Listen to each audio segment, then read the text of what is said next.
we're now in the instrument section.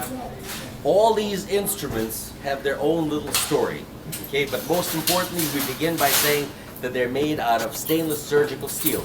As you recall from our conversations, there is no such thing as stainless steel in general. All steel stains and all steel rusts. How do we tell the difference? Well, we use the eraser test. We take a regular pencil eraser and we rub it on the stain. Okay, if the stain comes off, it's a stain. If it doesn't, it's rust. Okay, the greatest enemy of surgical instruments is saline or salt water, if you recall, which is something that they love to use in surgeries. So these instruments are made out of stainless surgical steel. There's stainless surgical steel and there's stainless surgical steel. We have several different types. The 300 series steel and the 400 series steel. 300 series steel is called austenitic steel, and the 400 series steel is called martensic steel. The 400 series steel is harder. It stays sharp longer. It's more expensive and is used on instruments that cut and clamp. Okay? 300 series steel is used primarily on items like retractors. So we're looking at these surgical instruments, and all of these instruments, obviously, these are cutting and clamping instruments. Okay, we're not going to discuss them in too much detail, but you should know that all these instruments, when they are manufactured, go through a process of passivation. The process of passivation is the process during manufacture that prevents the instruments from staining, or makes them less likely to stain. Okay, they become corrosion resistant. Okay, there used to be a process called galvanization. This is a more complex state. If you look at these instruments, you can see that there's a difference between this instrument and this instrument. This instrument right there, for example, and we don't care what its name is, but it's obvious that it's some kind of a clamp or hemostat. The word hemostat means, hemo means blood, stat means to stop, okay? But this one has golden rings. Golden rings indicate that the tips of this particular instrument is made out of tungsten carbide. Tungsten carbide is an harder metal. It has the highest melting point of all the metals, and therefore the tips of this instrument stay sharp longer and and are harder in general. So therefore, that makes this instrument more expensive as well.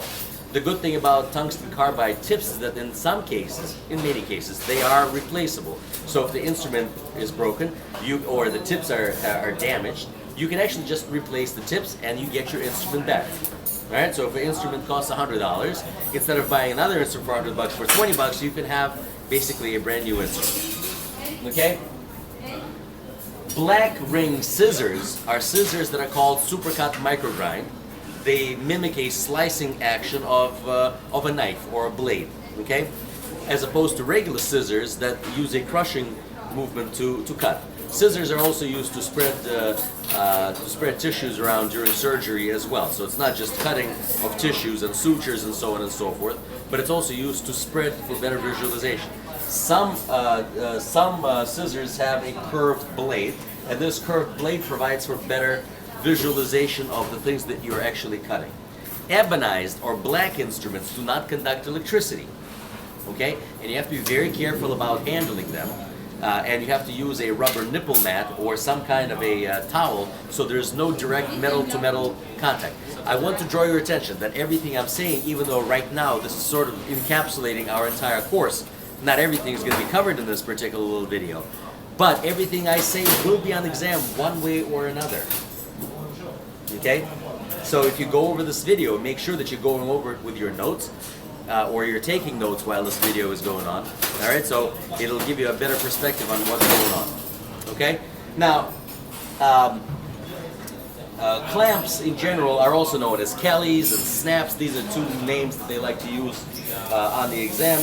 Here, if you look at these baskets right over here, you can see, examples of regular instruments or tungsten carbide tips. And if you look a little bit closer, you will see that some of these instruments are actually marked with tape.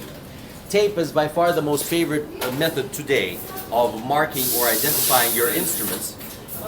While applying very special tape, you can't just use regular tape, it has to be special marking tape.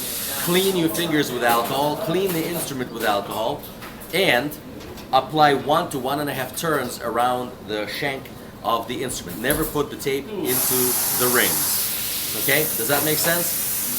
Alright, if you're thinking of hemostats, and needle holders. If you see a question in the test that contains the word cryle, they're talking about serrations, and serrations that go all the way are considered to be cryle.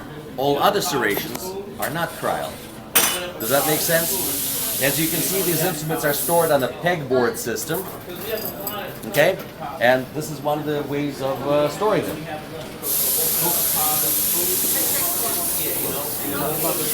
That's right. Nah, I can't talk about it. All right. If you look over here in the prep and pack area, you can see an excellent example of a workstation. You can see that the instruments over there are set up on a stringer. Stringer is the way to keep the instruments organized. It's great for presentation at the sterile field. Okay, and they keep these instruments open. You can see that the tables are the workstations are well lit. They're made out of stainless steel, so they can be washed frequently, or regularly, as it says, usually at the beginning of every shift, or as they would say, daily. There are towels over here used for either packaging, but primarily I would say they're used to prevent metal-to-metal contact with the instruments to keep them safe longer. Okay, that, by the way, over there is a form of retractor. It doesn't matter what it is, it makes no difference what the name is, even though the most popular name of a retractor would be Richardson. If they make that example on the test, that's the example they're going to use, and that would be made out of 300 series steel, while all these instruments here are 400. Remember, cut clamp, right?